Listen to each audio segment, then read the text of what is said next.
Saludos mis amadas iglesias, es una dicha enorme poderme dirigir a ustedes en esta mañana.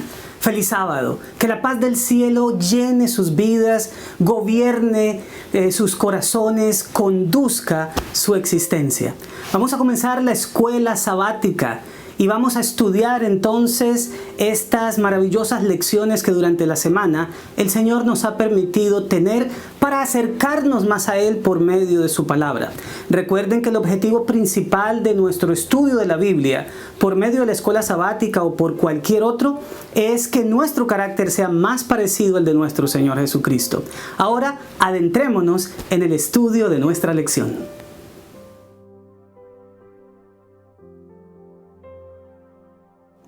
Es verdaderamente sorprendente que ya estamos llegando a la 10ª lección del trimestre. El próximo estaremos estudiando sobre hacer amigos para Dios, la alegría de compartir en su misión. Por el título, imagino que tocaremos la maravillosa experiencia de la evangelización.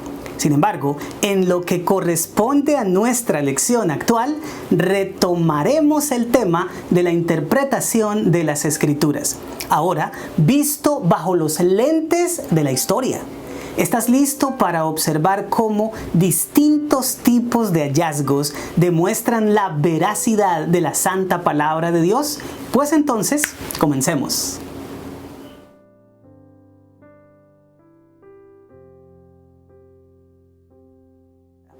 ¿Qué pasaría en tu vida espiritual si descubrieras que las descripciones que hace la Biblia de lugares, acontecimientos o personas son imprecisas o ficticias? Este repaso tocará justamente este asunto.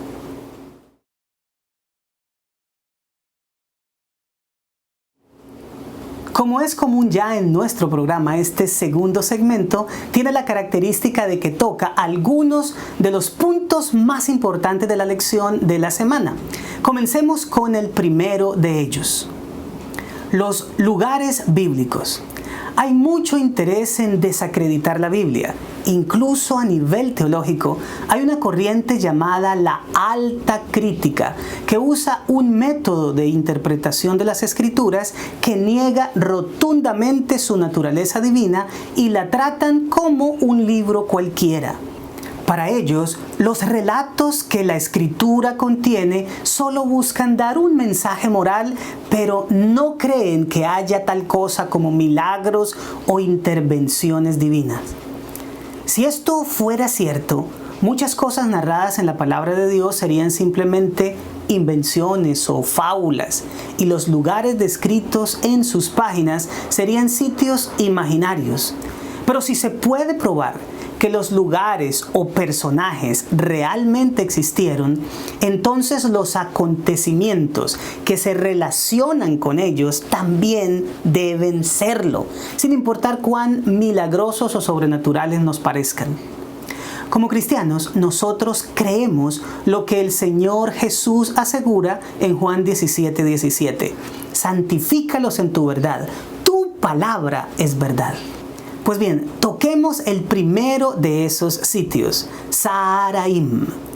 En 1 de Samuel capítulo 17 versículos 52 y 53 se describe que después de que David diera muerte a Goliat, los filisteos huyeron hacia sus ciudades amuralladas, siendo mencionadas entre ellas Saharaim, que en hebreo significa 2 puertas. Este nombre es muy singular, por lo que nos dice la lección del martes de que la mayoría de las ciudades amuralladas antiguas tenían solamente una puerta, pero esta al parecer tenía 2. Lo más interesante es que en excavaciones arqueológicas hechas en el lugar descrito en la Biblia en donde se desarrolló esta batalla, se han desenterrado algunas de esas ciudades filisteas y hay una que tiene esa característica, lo que indica no solamente que el sitio es verdadero, sino que también tiene la implicación de que el relato de la muerte de un gigante por manos de David también lo fue. Toquemos ahora un segundo lugar, la ciudad de Babilonia. Una de las ciudades que la Biblia más menciona es precisamente esta. Tuvo mucho que ver con la historia del pueblo de Dios y se usa también como símbolo profético, pues es innegable que esta ciudad existió y que conquistó a Judá, destruyendo Jerusalén y su templo. La costumbre de los relatos antiguos, principalmente las crónicas que se escribían a los reyes, era mencionar solamente los éxitos que ellos tuvieron y ocultar sus derrotas. La Biblia es el único libro antiguo que rompe con ese modelo y que menciona tanto lo uno como lo otro. Libros como Reyes, Crónicas, Esdras, Nehemías, Esther, Salmos, Isaías, Jeremías, Ezequiel, Daniel, Miqueas y Zacarías, por mencionar solo algunos de ellos, hablan explícitamente de Babilonia, refiriéndose tanto a sus conquistas como a su caída. La arqueología y la historia, por fuentes extrabíblicas, han logrado establecer que esa ciudad existió y que fue conocida por sus jardines colgantes como una de las 7 maravillas del mundo antiguo. También se ha descubierto que monumentos como el Sigurat, con el templo de Marduk en su cúspide, y la puerta de Ishtar, eran otras de esas maravillosas construcciones. Si Babilonia realmente existió, entonces relatos como los descritos por Daniel, como el horno de fuego y el foso de los leones, también debieron haber sucedido, no importa cuán sorprendentes o milagrosos nos parezcan. Pero hablemos ahora de un tercer lugar. A mi parecer, una de las cosas más extraordinarias en favor de la Biblia es que Dios haya conservado una ciudad hasta el día de hoy. Estamos hablando de Jerusalén, tal vez la localidad habitada más antigua del planeta, ocupada por los jebuseos cuando David la tomó en el año 1004 a.C. y la convirtió en la capital de su reino.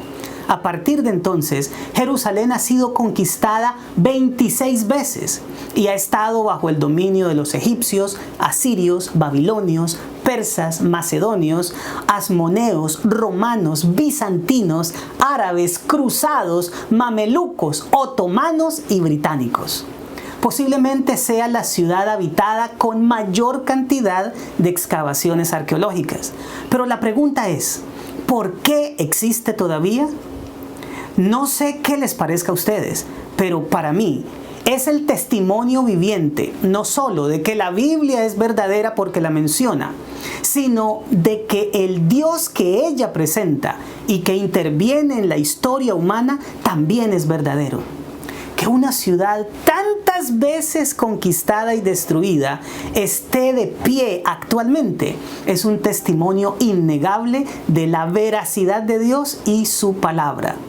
Memphis, Babilonia, Nínive, Tiro son solo historia y un montón de escombros, pero Jerusalén sigue en pie diciéndole al mundo, a diferencia de Atenas y Roma, que el Dios de la Biblia no es mitología estudiada en los libros de historia, sino que sigue siendo adorado por judíos y cristianos.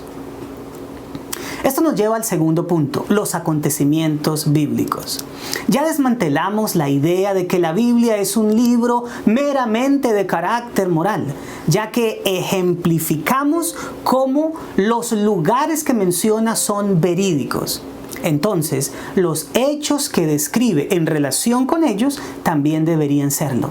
Sin embargo, alguien podría decir que mitologías como la griega, por ejemplo, también describen lugares como el Monte Olimpo, el Mar Egeo, Atenas, Creta, y no por eso Zeus, Afrodita, Poseidón, Hermes y otros dioses son reales o que sus leyendas deben ser consideradas como hechos históricos.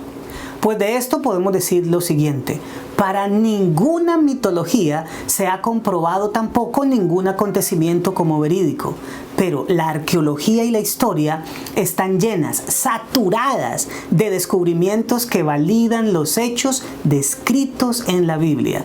Y para muestra, los siguientes ejemplos. Número 1. La campaña de Sennacherib. En 2 de Reyes 18 y 19, 2 de Crónicas 32 y en Isaías 36 y 37 se describe la incursión que hace el rey asirio Sennacherib contra Judá. Lo más sorprendente no es que haya tomado varias ciudades, entre ellas Laquis, sino que cuando el rey Ezequías pide ayuda al Señor debido a esa invasión, él le responde por medio del profeta Isaías en 2 de Reyes capítulo 19 versículos 34 y 35 diciendo: porque yo ampararé esta ciudad para salvarla por amor a mí mismo y por amor a David mi siervo. El registro agrega: y aconteció que aquella misma noche salió el ángel de Jehová y mató en el campamento de los asirios a 185,000. Y cuando se levantaron por la mañana, he aquí todo era cuerpos de muertos. Excavaciones hechas en Irak no solo descubrieron Nínive, la capital asiria, sino que desenterraron el palacio de Sennacherib y documentos donde él describe detalladamente su ataque a Judá. En una pared de la sala central de su palacio se hallaron relieves tallados que mostraban su ataque a la ciudad de Laquis y una procesión en la que llevaban como esclavos a los sobrevivientes en dirección a Nínive. Pero lo que más nos interesa es un escrito en el que, en lugar de describir cómo tomó Jerusalén, solo dice: en cuanto a Ezequías de Judá, que no se sometió a mi yugo, lo encerré en su ciudad como un pájaro en su jaula. Aquí hay que hacernos una pregunta: ¿por qué no se describe una conquista de la capital de Judá y el sometimiento del rey Ezequías? ¿No sería esto la cumbre de los logros de Sennacherib? Pues no se describe sencillamente porque nunca ocurrió. Solo la sitió por un día, después del cual el Señor acabó con su enorme ejército y lo regresó humillado a Nínive. Por supuesto, esto no lo iba a escribir Sennacherib en ninguna parte, pero el hecho de solo llegar a decir que encerró a Ezequías en su ciudad y dejar ahí el relato, indica que la liberación sobrenatural de la que habla la Biblia en realidad sucedió como un acontecimiento verídico. Con esto mostramos la manera en que hallazgos arqueológicos ratifican el relato de las Sagradas Escrituras. Pero veamos ahora un segundo hecho: el esplendor de Babilonia. Como creyentes sabíamos por las Sagradas Escrituras que Nabucodonosor dijo: ¿no es esta la gran Babilonia que yo edifiqué para casa real con la fuerza de mi poder y para gloria de mi majestad? Sin embargo, aparte de la Biblia, no había ninguna otra evidencia de que este rey había sido el artífice del esplendor de la ciudad de los jardines colgantes. Hasta que hace 100 años, el arqueólogo alemán de apellido Koldewey la excavó y corroboró que la Biblia tenía la razón. Aparte de eso, pudo descubrir que Belsasar efectivamente fue corregente de Nabonido cuando la ciudad cayó en manos de los persas. Y ahora un tercer ejemplo: la conquista misma de Babilonia. El libro de Daniel nos registra la caída de Babilonia a mano de los persas en el capítulo 5, versículos 30 y 31, y nos menciona también el nombre de Ciro como uno de sus reyes. Eso está en Daniel capítulo 10, versículo 1. Pues bien, un cilindro de arcilla que se encontró en 1879, conocido como el cilindro de Ciro, confirma que este individuo tomó aquella ciudad sin librar batalla en el año 539 a.C. Esa pieza de cerámica contiene inscripciones cuneiformes babilónicas con el relato de ese acontecimiento. Otra confirmación de que un hecho que la Biblia ya había narrado se verifica con descubrimientos arqueológicos. Y llegamos ahora a nuestro tercer punto: personajes bíblicos. Miremos tan solo 3 personajes importantes de la Escritura. En primer lugar, hablaremos de David. En 1992, Philip R. Davis de la Universidad de Sheffield declaró que no había evidencia arqueológica del imperio bíblico de David y Salomón, aseverando que esos personajes eran sencillamente figuras ficticias. Sin embargo, en cuestión de los 2 años que siguieron, se descubrieron 4 referencias extrabíblicas del rey David en inscripciones egipcias, arameas y moabitas, siendo la más sorprendente, a mi manera de ver, la estela de basalto de Dan, escrita por algún escriba del rey sirio Asael. En ella se refiere a su victoria sobre la casa de David de Judá. Esa expresión se refiere a la dinastía davídica y es usada en 1 de Samuel 20:15, 2 de Samuel 3:1, 1 de Reyes 12:20 y 26, Salmo 122:5, Isaías 7:2 y Zacarías 12:10, entre otras.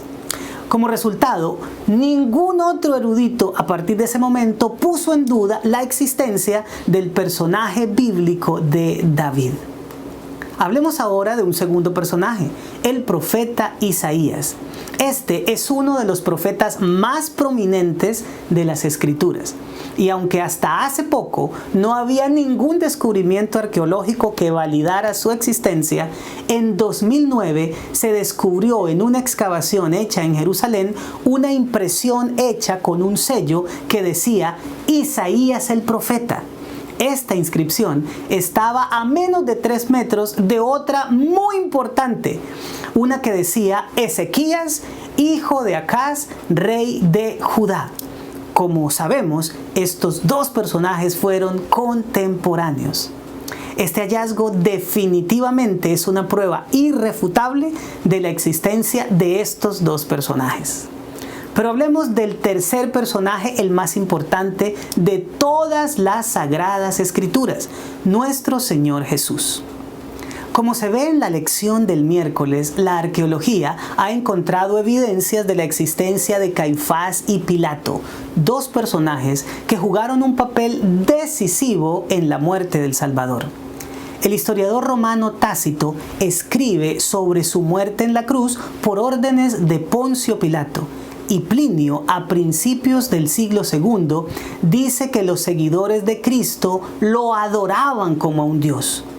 Por otro lado, la descripción que se hace de su escarnecimiento y crucifixión corresponde perfectamente con la forma en que los romanos practicaban este método de tortura y ejecución. Sin embargo, lo más sorprendente de todo es que pese a ser asesinado por común acuerdo entre las principales autoridades judías y romanas, los seguidores de Jesús, en lugar de huir y esconderse víctimas del amedrentamiento y el miedo, salen públicamente y esparcen por el mundo la noticia de su resurrección. Si esto no hubiera sido verdad, jamás se habría constituido la iglesia cristiana, ya que una mentira no tiene el poder de llenar de valor un grupo de seguidores que habían estado escondiéndose hasta el domingo de resurrección. La Biblia dice que más de 500 personas vieron vivo al Señor durante 40 días después de su muerte y que testificaron de haberlo visto ascender al cielo. Pablo, el escritor de la mayoría del Nuevo Testamento, asegura que se le apareció vivo cuando él, yendo a Damasco, procuraba perseguir a sus seguidores y a partir de ese momento se volvió un discípulo suyo. Juan asegura que siendo un anciano exiliado, lo vio y escuchó de sus labios la promesa de que retornaría a esta tierra para crear cielos nuevos y tierra nueva. El testimonio extrabíblico y la reacción de los seguidores del Señor al conocer su resurrección son un testimonio no solamente de que Jesús de Nazaret existió, sino de que es el Hijo de Dios. Primera a los Corintios capítulo 15, versículos 3 al 8 y versículos 12 al 14 y 20 es magistral al afirmar: porque primeramente os he enseñado lo que asimismo recibí, que Cristo murió por nuestros pecados conforme a las Escrituras, y que fue sepultado, y que resucitó al tercer día conforme a las Escrituras, y que apareció a Cefas, y después a los 12. Después apareció a más de 500 hermanos a la vez, de los cuales muchos viven aún y otros ya duermen. Después apareció a Jacobo, después a todos los apóstoles, y al último de todos, como a un abortivo, me apareció a mí. Pero si se predica de Cristo que resucitó de los muertos, ¿cómo dicen algunos entre vosotros que no hay resurrección de los muertos? Porque si no hay resurrección de los muertos, tampoco Cristo resucitó. Y si Cristo no resucitó, vana es entonces nuestra predicación, vana es también vuestra fe. Mas ahora Cristo ha resucitado de los muertos, primicia de los que durmieron es hecho.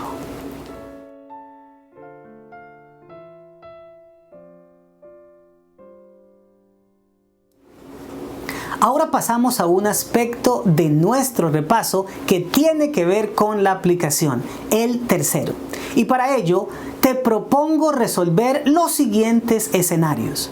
Número 1. ¿Cómo nos ayudan los descubrimientos arqueológicos a responder a los incrédulos con respecto a la veracidad de la Biblia? Pero permíteme ahora ir al otro lado, a la otra cara de la moneda, que es la pregunta final de la lección del miércoles. Ella nos invita a pensar en que, aunque siempre es bueno contar con evidencias arqueológicas que respaldan nuestras creencias, ¿por qué es importante que nuestra fe no dependa de estas cosas por más útiles que sean? Y la tercera pregunta que tengo para ti es la siguiente. ¿Cuál es tu mayor evidencia de que Jesucristo existió, existe y que es Dios?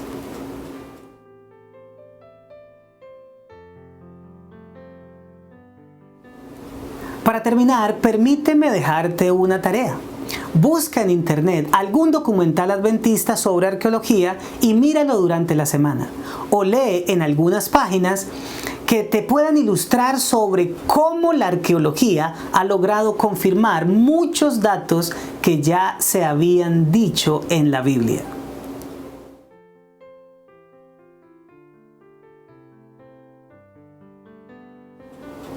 Muchos descubrimientos arqueológicos en Israel y territorios aledaños han demostrado la veracidad de los relatos bíblicos, dándoles la característica de confiables.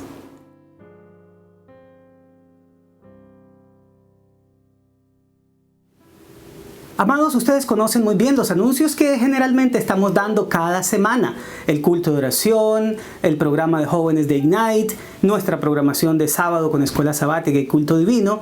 Pero quienes estuvieron en el culto de oración de esta semana, estuvieron escuchando de parte mía algunas orientaciones que he recibido de parte de la conferencia de New Jersey en lo concerniente a la reapertura de nuestros templos. Sí, mis amados, ya está pronto el día en que podremos reunirnos juntos. ¿Qué tenemos hasta ahora? Sencillamente la posibilidad de reunirnos afuera hasta 25 personas y estamos considerando el hecho de hacer algunas reuniones en las inmediaciones de nuestros templos o en algún parque cercano para poder en grupos de 25, tomando todas las medidas de seguridad, realizar nuestros cultos. Por supuesto, vamos también a emitir a través de estos medios, de nuestro canal, nuestra programación habitual para aquellos que no puedan salir de sus casas por alguna razón. Pero ya pronto, con la ayuda del Señor y tomando todas las medidas, nos vamos a poder reunir de nuevo en nuestros templos. Al comienzo no vamos a estar todos juntos como congregación, sino vamos a tener turnos o vamos a estar segmentados a lo largo de nuestras instalaciones. Pero ya viene el día y eso es lo mejor. Algunos de ustedes también han recibido orientación en cuanto a medidas de seguridad que debemos tener en cuenta. El uso de tapabocas, el tener hand sanitizer en nuestros templos para poder desinfectar las manos. Los niños tenemos que tener mucho cuidado con ellos porque obviamente algunos no tienen la capacidad de mantener un tapabocas todo el tiempo, para ellos resultará molesto. Por eso es que nuestras clases infantiles van a estar cerradas temporalmente. ¿Cuándo será la fecha en que podremos entrar al templo? Todavía no la tenemos, pero obviamente se las vamos a hacer llegar por este medio. Lo último que quiero mencionarles, mis amados, es que hoy, como algunos de ustedes recibieron ese mensaje de parte mía a través de WhatsApp, es el día de oración que la Unión de Colombia ha estado invitando a todas las iglesias de su territorio en procura de rogar al Señor por la paz de nuestra nación. Ustedes conocen los disturbios que se han estado presentando y las razones por las cuales ellos se originaron. Hoy es un día especial en el cual nosotros como adventistas del séptimo día vamos a estar en oración. Yo los invito para que vean el siguiente video y después de esto tengamos una oración. Durante este tiempo nuestra nación, nuestras ciudades, nuestras comunidades han estado padeciendo de enfermedad, dolor, muerte y ahora de la injusticia y la violencia. Por eso quiero invitarte para que nos unamos a la iniciativa de la Unión de Colombia para que este sábado 6 de junio hagamos un tiempo para orar por nuestra nación, por sanidad física y espiritual, por justicia, reconciliación y paz. Dios dice en su palabra: si se humillare mi pueblo, sobre el cual mi nombre es invocado, y oraren y buscaren mi rostro y se convirtieren de sus malos caminos, entonces yo iré desde los cielos y perdonaré sus pecados y sanaré su tierra. Gracias por unirte en oración este sábado 6 de junio del 2020. Padre nuestro que estás en el cielo, muchas gracias por el interés que prestan nuestros dirigentes en los niveles de la conferencia, de la Unión y de la División Norteamericana en cuanto a esta situación que estamos viviendo. Las protestas, los desacuerdos, las molestias e incluso, Señor, el llegar a acciones violentas son lo que en este momento está llenando los medios. Te rogamos en el nombre de nuestro Señor que traigas paz y reconciliación a nuestros corazones. Te imploramos, Señor, que podamos tener un país en el cual reine la justicia. Sabemos, Padre glorioso, los que vivimos en este tiempo del fin, que tal vez esta petición suene utópica, pero mientras sea posible y esté de acuerdo a tu voluntad, te rogamos que intervengas de tal manera, Señor, que las cosas no vayan empeorando para beneficio y bendición de tus hijos. Te rogamos que muy pronto también podamos abrir nuestras iglesias y podamos adorarte en congregación. Gracias, Señor, por estos momentos de oración y encomendamos este país a ti en el santo nombre de nuestro Señor Jesucristo. Amén. Ahora, mis amados, continuemos con el culto divino.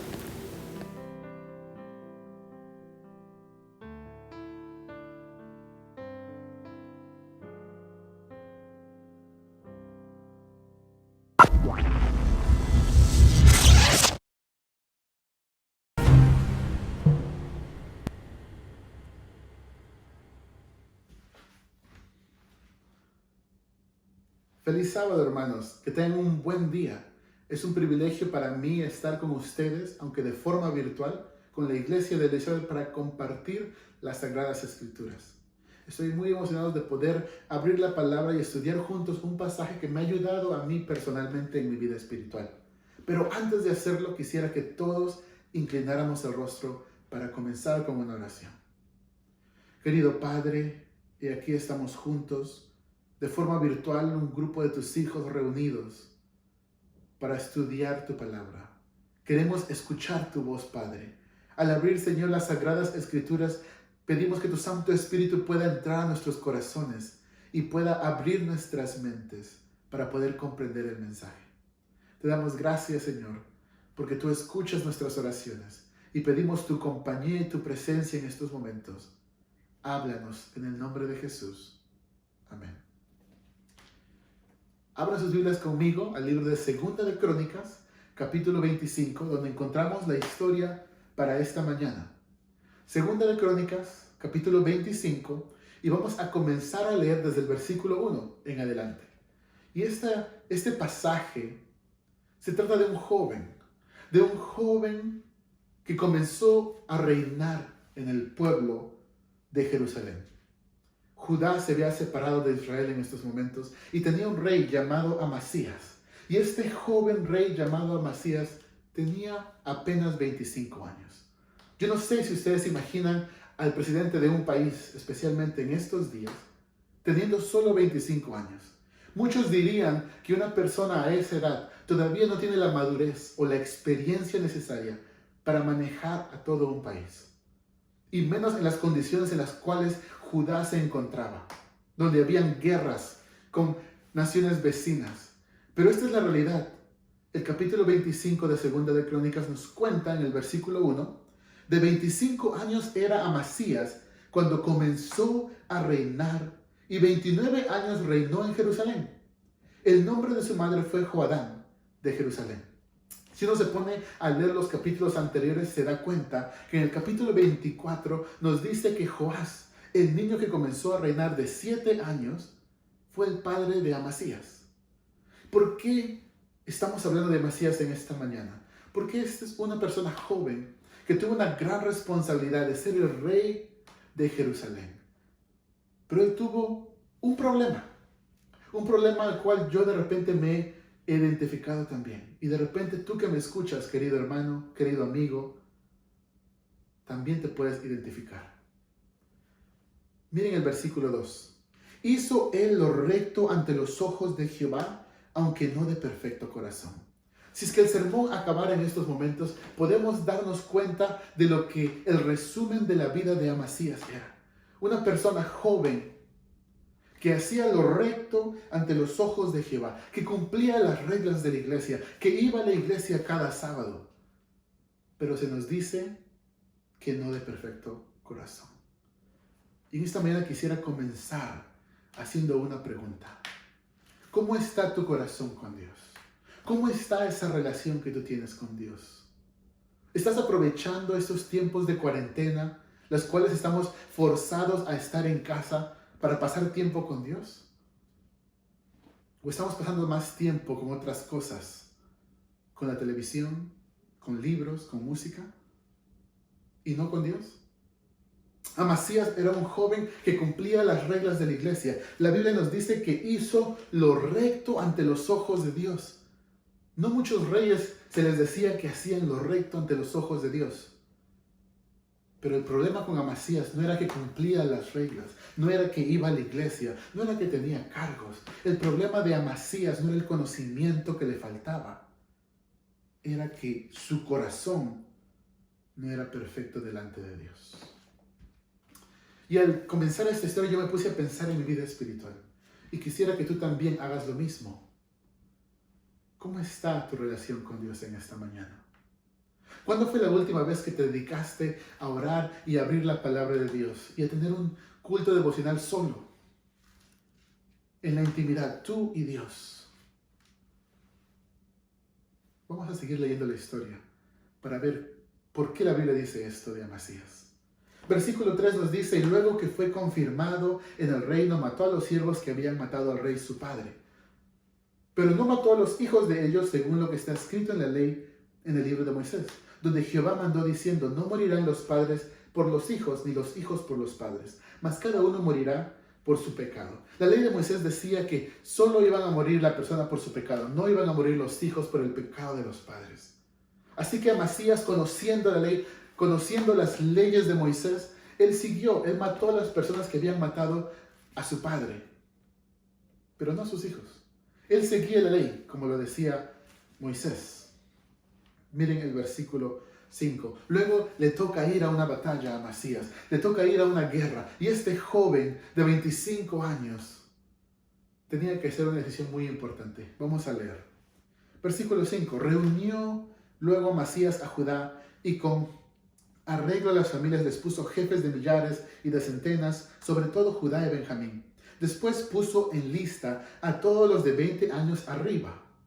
Y fueron hallados 300,000 escogidos para salir a la guerra, que tenían lanza y escudo. Y de Israel, de la nación separada de Israel, tomó a sueldo por 100 talentos de plata a 100,000 hombres valientes. Y ustedes me dirán, Juan, ¿por qué haces una pausa en estos momentos? Amasías empieza a reclutar un ejército porque iba a ir a una batalla. Era rey, es algo normal, tú me dirás. Pero el problema fue de que él no solamente reclutó a los jóvenes de 20 años hacia arriba que podían ir a la guerra, sino que también se nos dice en el versículo 6 que él tomó de Israel, de la otra nación, por sueldo, o sea, compró los servicios de los soldados de Israel, 100,000 de ellos, por 100 talentos de plata. Y tú me dirás, ok, 100 talentos de plata no suena tanto. Pero si tú traduces lo que 100 talentos de plata eran en ese tiempo con lo que sería ahora, es como una tonelada, más de una tonelada de plata que había pagado el rey Amasías por esos 100,000 hombres de Israel. Y miren lo que pasa apenas él hace esto. Versículo 7. Mas un varón de Dios vino a él y le dijo, Rey, no vaya contigo el ejército de Israel, porque Jehová no está con Israel, ni con todos los hijos de Efraín. Pero si vas, dice el versículo 8, si lo haces y te esfuerzas para pelear, Dios te hará caer delante de los enemigos, porque en Dios está el poder o para ayudar o para derribar. Ahora ponte en los zapatos de Amasías, un rey joven, toca ir a batalla. Acaba de reclutar un ejército, pero en su mente él piensa que los soldados que él tiene no eran suficientes, así que va a la nación de Israel, a la nación vecina, y contrata por 100 talentos de plata, por más de una tonelada de plata en estos días, a 100,000 hombres para que vengan a pelear con él, para que él pueda ganar la batalla. El enfoque de Amasías era en ganar esa guerra. Pero viene un varón de Dios, y en ese momento le dice, Amasías, no vayas con los hijos de Israel, porque esos 100,000 hombres que acabas de contratar no tienen la bendición de Dios. Dios no está con el pueblo de Israel. Pero si quieres ir, anda, pelea, esfuérzate. Pero no te olvides que Dios tiene poder para ayudar o para derribar. Aquí había un conflicto de Amasías. Y de repente en esta mañana estoy hablando a alguien que tiene un conflicto en su vida en estos momentos, que tiene un problema en particular, que de repente tiene una enfermedad. Y de repente tú has estado orando a Dios. De repente has hecho todo lo correcto en tus ojos, pero todavía no encuentras una respuesta. Si tú fueras Amasías, ¿qué dirías? Acabas de gastar 100 talentos de plata para contratar a soldados y viene un varón de Dios de la nada y te dice, no vayas con ellos porque no tienen la bendición de Dios. ¿Qué harías tú? Miren lo que dice el versículo 9. Y Amasías dijo al varón de Dios, ¿qué pues haré con los 100 talentos que he dado al ejército de Israel? Y el varón de Dios respondió, Jehová puede darte mucho más que esto. Amasías estaba intrigado porque él decía, ¿y qué voy a hacer con la plata que ya he invertido? Con el dinero que ya invertí. Muchos de nosotros tenemos sueños, tenemos planes. En nuestras vidas hay cosas que queremos llegar. Como jóvenes muchas veces uno quiere tener una maestría, tener un doctorado, tener una carrera, tener un buen trabajo, conseguir de repente una casa del sueño o un mejor carro. Los adultos de repente quieren proveer para su familia, quieren comprar una nueva casa, quieren ayudar de repente a comprar una casa a sus familiares en otros países. Hay tantos sueños y planes que uno tiene. Y de repente como Amasías, tú te sientes que ya has involucrado, ya has invertido 100 talentos de plata en tus propios planes, en tu sueño americano, en tu futuro.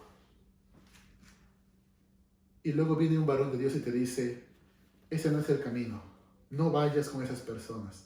Cambia tu rumbo. Tienes que hacer una modificación a ese plan que tú tienes. Y tú como Amasías de repente dices, pero ¿y la inversión que ya hice? ¿Y el tiempo que ya invertí? ¿Y los años de escuela? ¿Y la carrera que ya tengo? ¿Y el trabajo que tengo? ¿Cómo me dices que no vaya con esos 100,000 hombres de Israel? ¿Cómo me dices de que Dios no va a bendecir esa forma de actuar? ¿Qué voy a hacer con los 100 talentos de plata? ¿Qué voy a hacer con los años invertidos en mis propios planes y en mis sueños? Me encanta la respuesta del varón de Dios. Él le dice calmadamente, Jehová puede darte mucho más que esto. Y es la parte que más me da esperanza. Y es la parte que espero que a ti también te pueda dar esperanza. Porque de repente en estos momentos nos hemos visto involucrados por una enfermedad. De repente tienes familiares que están padeciendo con esta pandemia. De repente tienes amigos, de repente tienes a un ser querido. O de repente tú mismo te tocó pasar por el COVID-19. De repente tú conoces a personas que están sufriendo, sea emocional, sea mental, sea físicamente, sea económicamente, por lo que esta pandemia está trayendo a nuestro país y a nuestro mundo. Y de repente te empiezas a pensar y decir, Dios, ¿por qué está pasando esto? Si es que yo tenía muchos planes en el 2020, si tenía grandes cosas que hacer. Y ahora parece que Dios está cerrando tus planes, está queriendo cambiar tu rumbo. Y tú te estás preguntando, ¿y los 100 talentos de plata que yo ya invertí? Y la respuesta que Dios de repente te quiere dar, querido amigo, querido hermano que me escuchas. Dios te puede dar mucho más que esto. Dios, el Dios de lo imposible, el Dios, el Rey del universo, puede darte mucho más que 100 talentos de plata. Él te puede dar mucho más que 1 tonelada de plata. Él te puede hacer milagros que tú y yo ni siquiera podemos imaginar.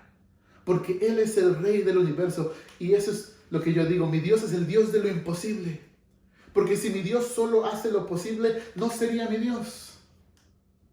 Y querido hermano, si tú estás pasando por alguna tribulación, por alguna enfermedad, estás padeciendo de alguna cosa, si Dios no ha respondido a alguna petición en esta mañana y de repente estás llorando, estás sufriendo, estás diciéndole a Dios, Dios, ¿qué va a pasar con lo que ya he invertido en esto?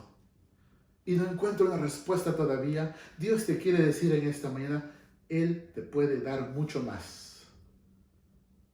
Si es que Dios está cambiando tu plan en esta mañana, si Dios está diciendo que vayas hacia la izquierda o que vayas hacia la derecha, es porque Él sabe mejor lo que es para tu vida. Mejor que yo, Él sabe lo que es mejor para mí. Y Él sabe lo que es mejor para ti, querido hermano, querida hermana que me escuchas.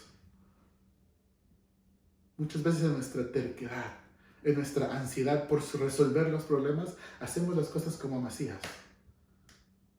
Ok, voy a contratar a soldados del pueblo de Israel. Ok, voy a hacer esto. Ok, voy a comprometer mis principios a hacer aquello. Y muchas veces Dios nos manda varones de Dios, como le mandó a Amasías, para hacerle recordar que Dios no aprueba de ciertas cosas. Pero muchas veces como Amasías hemos invertido tanto tiempo, tanto dinero, de que nos empezamos a preguntar, Dios, pero tú ya me hiciste invertir todo esto. ¿Por qué me cambiarías los planes? Y Dios te quiere decir, Dios te puede dar mucho más que esto. La pregunta que en esta mañana nos deberíamos hacer es, ¿realmente lo crees? ¿Realmente crees que tener a Dios es suficiente? ¿Realmente crees que Dios puede hacer lo imposible para tu vida? Yo lo creo, queridos hermanos. Yo creo que Dios puede hacer milagros en tu vida, en tu hogar. Él puede reunir ese matrimonio que de repente está roto. Él puede traer a tus hijos, a tus padres que de repente se han alejado del camino. De repente has estado orando por alguna petición por tanto tiempo y Dios te quiere decir que Él puede hacer lo imposible en tu vida. Pero tienes que escuchar su voz. Miren lo que hace Amasías. ¿Ustedes creen que Amasías aceptó el consejo del varón de Dios o fue igual con los soldados de Israel? Vamos a seguir leyendo la historia. Versículo 10. Entonces Amasías apartó el ejército de la gente que había venido a él de Efraín, para que se fuesen a sus casas, y se enojaron grandemente contra Judá y volvieron a sus casas encolerizados. Ahora imagínense, los soldados que habían venido de Efraín, de Israel, a ayudar a Judá, les dicen, no, no necesitamos de tus servicios, se pueden regresar a su casa sin pelear. Les habían pagado, les habían contratado y ahora los dejaban ir gratis, sin tener que ir a la batalla, y ellos se van enojados. Hermanos, cuando tú y yo a veces hacemos lo correcto, cuando tú y yo obedecemos el plan de Dios, hay muchas veces que van a tener consecuencias. Va a haber gente de repente en tu propia familia, en tu propio hogar, que te va a decir que estás loco. Estoy seguro que había gente en Israel, gente de Israel y en Judá, que al ver la actitud del rey Amasías le dijeron: pero acabas de invertir todo ese dinero y ahora los vas a dejar ir sin que ellos peleen y te ayuden a ganar. Hay de repente personas en tu hogar, en tu familia, tus amigos, tus compañeros de trabajo que te dirán: estás loco por obedecer a Dios. ¿Qué te pasa? ¿Por qué vas a hacer eso? Es ilógico. Hermanos, para Dios muchas veces no existe esa lógica que tú y yo tenemos. Porque Él puede hacer cosas que tú y yo ni siquiera imaginamos. Así que estos soldados se regresan encolerizados, enojados hacia Efraín. Versículo 11. Esforzándose entonces Amasías, sacó a su pueblo y vino al valle de la sal y mató a los hijos de Seir, 10,000. Y los hijos de Judá tomaron vivos a los otros 10,000, los cuales llevaron a una cumbre de un peñasco y de allí los despedazaron, y todos se hicieron pedazos. Así que Amasías, sin la ayuda de los hijos de Israel, puede ganar la batalla. Él gana contra los hijos de Seir. Y me dirás: Juan, qué bien, Dios bendijo a Amasías por obedecer. Dios bendijo a Amasías porque él obedeció el consejo del varón de Dios. Pero miren lo que pasa en los siguientes versículos. Versículo 14. Volviendo luego Amasías de la matanza de los edomitas, volviendo de la guerra que había ganado, trajo también consigo los dioses de los hijos de Seir, y los puso ante sí por dioses, y los adoró y les quemó incienso. Y esa es la parte que no entiendo. En ese tiempo específicamente, las naciones cuando peleaban, se te daba por sobreentendido que si una nación vencía a otra nación, eso significaba que el Dios de esta nación era mucho más grande y poderoso que el otro Dios de la nación que había perdido. En este caso, Judá había vencido a los edomitas, había vencido a los hijos de Seir. Significaba que el Dios de Judá era más grande y poderoso que el Dios de los edomitas. Pero lo que hace el rey Amasías, el rey ganador, es traer los dioses paganos y los trajo a su casa y los adora. Y la pregunta que quiero hacer: ¿será que nosotros también hacemos lo mismo? ¿Será que como cristianos, como adventistas, hacemos lo mismo? Estamos tan involucrados en las cosas de este mundo que traemos los dioses paganos y los adoramos en nuestra propia casa. Que tenemos dioses ajenos en nuestro propio hogar, como puede ser el teléfono, como puede ser la televisión, como puede ser una computadora, como puede ser una relación, como puede ser el trabajo. Yo no sé tantos dioses que puede haber en nuestras vidas. Yo no sé cuál es el Dios que de repente estás tú peleando en tu vida. Ese Dios que te quiere quitar al Dios supremo el primer lugar en tu vida. Yo no sé las cosas que te tientan en el diario vivir. Pero Amasías, después de ganar la batalla, después de ver cómo Dios le había ayudado a poder ganar, agarra a los dioses paganos y los trae a su casa y los adora. ¿Se acuerdan por qué el versículo 2 decía que Amasías hacía lo recto ante los ojos de Dios, pero no de perfecto corazón? Y en los buenos tiempos, cuando había triunfado, es ahí donde se ve realmente el carácter de Amasías. Amasías había obedecido al rey, al varón de Dios, antes de ir a la batalla, porque no había ganado. Todavía él quería ganar la batalla. Él quería poder triunfar. Pero una vez que logra triunfar, lo que hace es irse tras otros dioses, porque su corazón no estaba conectado con el corazón de Dios. Hermanos, muchas veces nosotros nos acercamos a Dios cuando tenemos algún problema, alguna enfermedad, cuando estamos pasándola mal, cuando necesitamos financieramente ayuda, cuando tenemos problemas legales, cuando tenemos un matrimonio roto, una relación rota, y nos acercamos a Dios y le pedimos y le rogamos a Dios, y cuando Dios nos da la respuesta, nos da la victoria, ¿qué hacemos muchas veces como Amasías? volvemos a adorar a dioses paganos. Volvemos y nos olvidamos del Dios que nos dio la victoria, que nos dio la bendición, que nos dio la sanidad.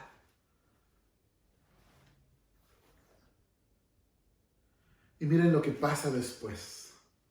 Versículo 15. Por esto se encendió la ira de Jehová contra Amasías, y envió a él un profeta que le dijo: ¿por qué has buscado los dioses de otra nación que no libraron a su pueblo de tus manos?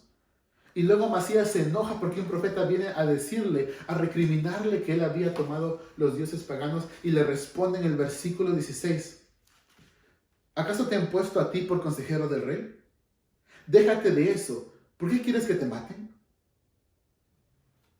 Así que empieza y le dice al profeta de Dios, Amasías, el rey que había obedecido hace unos versículos atrás, ahora viene y le dice al profeta de Dios: ¿quién te ha pedido tu opinión? ¿Acaso quieres que te mate? ¿Acaso quieres morir? Nadie te ha pedido que me digas esto. Dios le estaba mandando a Amasías el último mensaje de advertencia antes de que venga su destrucción. Hermanos, Amasías aparentemente cumplía todas las reglas de la iglesia. Amasías, de repente, como tú y yo, iban a la iglesia, se conectaban al servicio de iglesia por internet, de repente todos los sábados. Podía leer la ley. Su padre Joás había hecho muchas reformas. Él había vivido y había visto lo que había hecho su padre Joás y también sus errores. Y Amasías seguía las reglas de la iglesia, seguía la ley de Moisés, pero no de perfecto corazón. Y lo más triste es que muchas veces yo me he identificado con Amasías porque he seguido las reglas de la iglesia, he seguido el ser cristiano por mis propias fuerzas, pero mi corazón no estaba conectado con Dios. Muchas veces al pueblo de Israel se le decía que con mi boca me adoran, pero su corazón está lejos de mí. Dios dijo eso del pueblo de Israel en ese tiempo. Pero yo te quiero preguntar, ¿qué Dios diría de tu corazón? ¿Qué Dios diría de Juan si él me mirara en estos momentos y dijera cómo está mi condición espiritual? ¿Cómo estaría? Y te pregunto en esta mañana, ¿cómo está tu corazón? Hermanos, lo bueno de Dios es que todavía hay esperanza el día de hoy. Que no importa cuán lejos estemos de Dios, que no importa cuán bajo hayamos caído, que no importa si como Amasías hemos atraído a dioses paganos a nuestras vidas y los hemos adorado, y en vez de adorar al Dios verdadero, no importa cuán malo hemos hecho en el pasado, no importa cuántos pecados hayamos cometido, hay esperanza. There's hope. Hay una esperanza llamada Cristo Jesús. Estamos viviendo en tiempos peligrosos, en tiempos donde uno ve tantas cosas en este mundo y cuán rápido las cosas cambian por un virus. Y hermanos, Dios puede cambiar tu vida también en un instante. Dios no necesita de 100 talentos de plata para obtener sus objetivos. Dios te puede dar la victoria de formas que ni siquiera tú y yo podemos pensar. De repente estamos atorados. Maybe we're stuck en nuestra vida espiritual. De repente no sabemos si seguir o retroceder y aparentemente espiritualmente estamos en una posición donde no crecemos ni tampoco de repente dejamos crecer a otros. Y de repente tú estás pensando, yo soy como Amasías. De repente eres un joven como lo era Amasías, tomando decisiones grandes en tu vida. De repente eres una persona que ha estado en la iglesia por años, pero que todavía sigues las reglas de la iglesia, pero no de perfecto corazón. Yo no sé quién eres, yo no sé quién eres que me escuchas. Lo que sí sé es que muchos de nosotros estamos en esta condición. Hacemos todo lo correcto, damos diezmos, tenemos cargos en la iglesia, cantamos, predicamos, damos estudios bíblicos. Pero ¿de qué nos sirve todo eso si nuestro corazón realmente no está conectado con el Padre Celestial? Hermano que me escuchas, es tiempo de rendirnos completamente a los pies de Cristo Jesús. Amasías, lamentablemente, decidió irse por sus propios caminos en vez de escuchar la voz de Dios. Y yo creo que esa historia me hace recordar de que muchas veces nos pasa lo mismo. De repente te ha pasado lo mismo, que has estado orando por algo y cuando Dios responde, en vez de adorar a Dios, regresamos a nuestros dioses antiguos. Regresamos a nuestro modo de pensar antiguo. Regresamos a hacer las cosas que hacíamos antes. Pero hermanos, Dios el día de hoy nos ha extendido su misericordia para hacernos recordar que Él te puede dar mucho más que esto. Que Él te puede dar victoria sobre el pecado, que Él te puede dar victoria sobre un virus, que Él te puede dar victoria sobre una enfermedad, sobre un fracaso. Yo no sé cuál es tu petición en particular en esta mañana. Lo único que sé es que cada uno de nosotros tenemos luchas. Lo único que sé es que Dios en esta mañana nos hace conectarnos a través del internet para hacernos dar cuenta que Dios puede hacer grandes cosas en tu vida y en la mía. No importa cuánto hayas invertido en tus planes, no importa cuánto tú hayas hecho por satisfacer de repente tus placeres. No importa cuántos años tú llevas en la iglesia haciendo lo correcto ante los ojos de Dios, pero no de perfecto corazón. El día de hoy lo que Dios te pide no es que sigas las reglas de una iglesia. Lo que Dios te pide no es de que tengas más cargos en la iglesia. No te pide que des más estudios bíblicos. Él te está pidiendo en esta mañana que tú le entregues tu corazón al 100%. Porque no nos va a salvar cuántos estudios bíblicos dimos. No nos va a salvar cuántos cargos hicimos. No nos va a salvar cuántas prédicas predicamos. Lo que nos va a salvar es nuestra relación con Cristo Jesús. Y en esta mañana te quiero hacer un llamado a ti que me escuchas. Yo no sé cuánto tiempo tú llevas en la iglesia.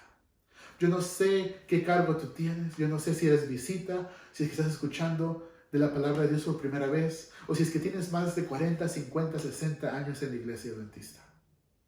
Lo único que sé en esta mañana es de que Dios puede darte mucho más de lo que tú tienes en estos momentos. Y no estoy hablando financieramente, estoy hablando espiritualmente.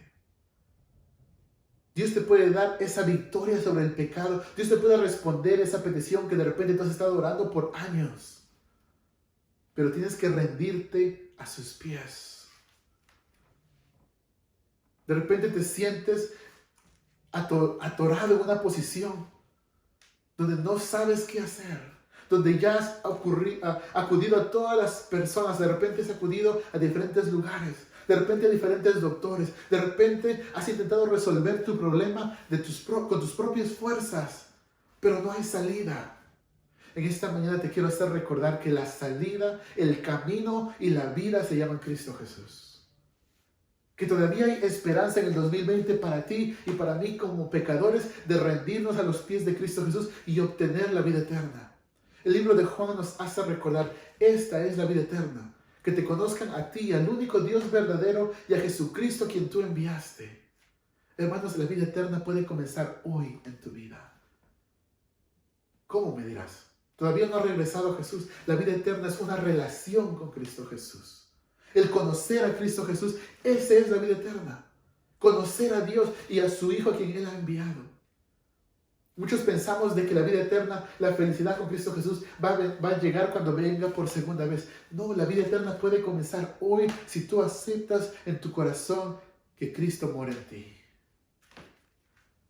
Y en esta mañana, el llamado que Dios tiene para ti y para mí es que tú que me escuchas, le deseas abrir tu corazón a Él y dárselo por completo. No como Amasías, no solamente cumpliendo las reglas de la iglesia, sino de completo entregar nuestro corazón a Dios, al 100%. Don't hold back, como se dice en inglés. No le entregues a Dios el 90%, no te quedes con el 10%, no te quedes con el 5%. Entrégale a Dios completamente tu vida. Él tiene un gran plan para ti. No seas como Amasías. Entrégate a Dios el día de hoy y Él hará grandes cosas en tu vida. Si tú quieres decirle a Dios, Dios, ayúdame. Dios, yo estoy yendo a una guerra como iba Amasías. Dios, yo soy joven. Tengo muchas preguntas. Tengo muchas decisiones que tomar en los siguientes días, en los siguientes meses, en los siguientes años. De repente eres un padre de familia que estás preocupado por tu hogar. Y de repente has estado orando por años y no encuentras una solución. Dios te dice, yo te puedo dar mucho más de lo que tú piensas. Yo puedo responder esa oración. Yo puedo resolver ese problema de 1000 maneras que de repente tú y yo ni siquiera conocemos. Pero tienes que entregar tu corazón por completo. Si ese es tu deseo en esta mañana, si tú que me escuchas quieres entregar tu corazón a Dios y decirle, Dios, me quiero entregar por completo. No quiero ser como Macías, que hacía las cosas bien aparentemente a los ojos de los demás, pero su corazón estaba lejos de ti. No. Si quieres tú entregar tu corazón a Dios en esta mañana, únete a mí. Yo también quiero hacer lo mismo. Únete a mí e inclina tu rostro ahí donde tú estás. Si quieres, anda de rodillas para terminar con una oración. Querido Padre, he aquí el grupo de tus hijos, virtualmente, Padre, clamándote a ti, pidiéndote ayuda. Porque muchas veces hemos caminado en nuestra vida espiritual como Macías, haciendo lo correcto, pero no de perfecto corazón. De repente, como el joven rico que le dijo al maestro, yo he cumplido todo desde mi juventud. Y cuando Jesús le dijo que venda todo lo que tenía, que lo dé a los pobres y que los siga, el llamado fue mucho. En esta mañana, Padre, hay personas que estamos orando, pidiéndote de que tú, Señor, nos aceptes nuestro corazón completo. Ese corazón roto, ese corazón lleno de problemas, ese corazón lleno de dudas. Ese es el corazón que te queremos entregar en esta mañana. Acéptalo, Padre. Ayuda a nuestra incredulidad. Danos más fe. Danos la victoria sobre esas cosas que no podemos vencer por nosotros mismos. Padre, Macías preguntó, ¿y qué de los 100 talentos de plata? ¿Qué de la inversión que ya hemos hecho? ¿Qué de los planes que ya tenemos? Y Padre, en esta mañana nos haces recordar que tú nos puedes dar mucho más que lo que pensamos. Padre, ayúdanos a confiar en tus promesas. Ayúdanos, Padre, a poder aceptar tu voluntad en nuestras vidas. Y ayúdanos, Padre, sobre todas las cosas, a poder rendirnos diariamente de tus pies. Padre, aquí te entregamos nuestro corazón. Ayúdanos, Padre. Lo pedimos humildemente en el nombre de Jesús. Amén. Que Dios te bendiga, querido hermano, querida hermana que me escuchas. Que podamos diariamente rendirnos a los pies de Cristo Jesús. Que tengas un feliz sábado.